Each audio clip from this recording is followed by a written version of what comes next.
Luke and Susie with you for Faith, Family Culture, and we love catching up with our next guest because she inspires us to get organised, but has got some great strategies available to help us do that in a way that works for us and for our family, whatever our family circumstance is.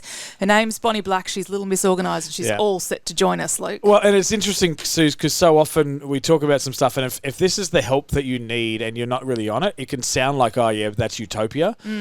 But you've got to be able to duck and weave with the punches as they're coming through. And Little Miss Organised has had to do that herself recently and understand what the future looks like. And we're going to explore how to stay organised under the pressure. Spring cleaning, it's a sick, disgusting job. Sick, disgusting job. Sick, disgusting job. But it's gotta get done.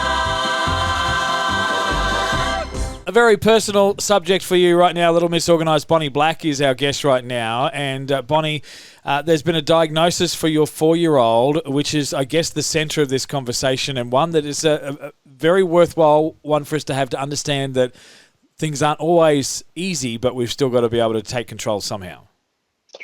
Yes, that's right. So my 4.5-year-old has been diagnosed with ADHD and DCD, which is a Developmental Coordination Disorder.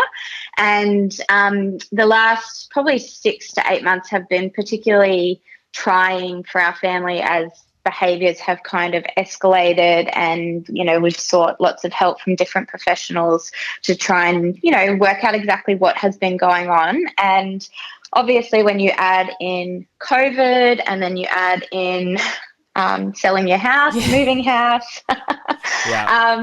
you know, new businesses, it has been a really tricky time. So I was really grateful that on the Little Home Organised podcast, we were able to have a chat a few weeks ago with a world expert on ADHD, and the episode will come out later in October, about how to help kids with ADHD, because the last kind of 4 months has been a crash course in learning all about it. But in a sense, I imagine you do have a bit of a head start on a lot of people, in that surely it must help someone with ADHD to have some sort of organisation and structure in the home. Oh, it definitely does. And kids in particular, whether it's ADHD or ASD or something else, they really get overwhelmed with too much choice. It's a bit like if we go out to a restaurant and there's 40 meal options, we as adults even feel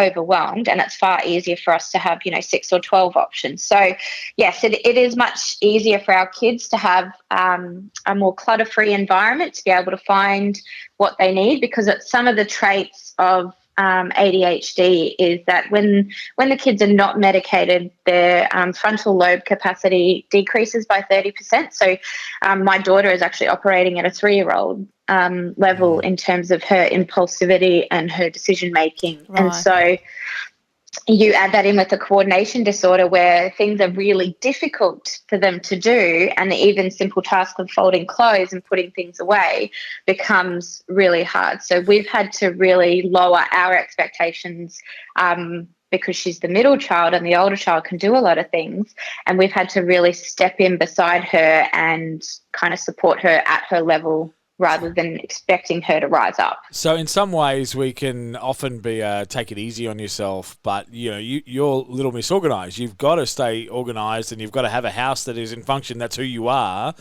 And yet there's greater challenges, there's greater exhaustion, there's greater obstacles for you to be able to do that. So where's the line between letting it go and letting some form of disorganised happen, and actually making it organised and being obsessive about it?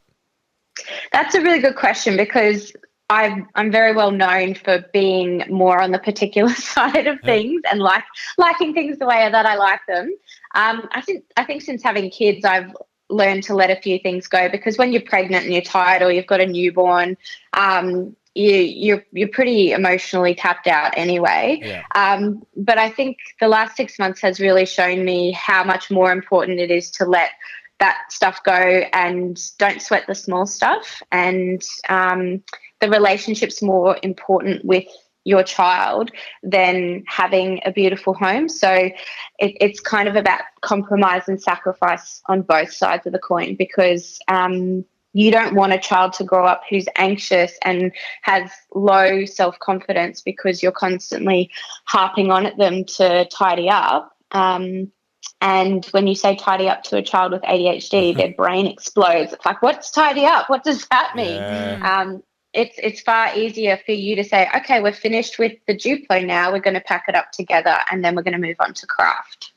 This is a massive conversation, and that's why it's well worth to explore the Little Home Organised podcast. Bonnie Black, Little Miss Organised. There is so much we can touch base on, and we probably should come back onto this and dealing with, keeping your home under control, especially with challenging needs in the family. But thank you for your time for now. Thank you for having me.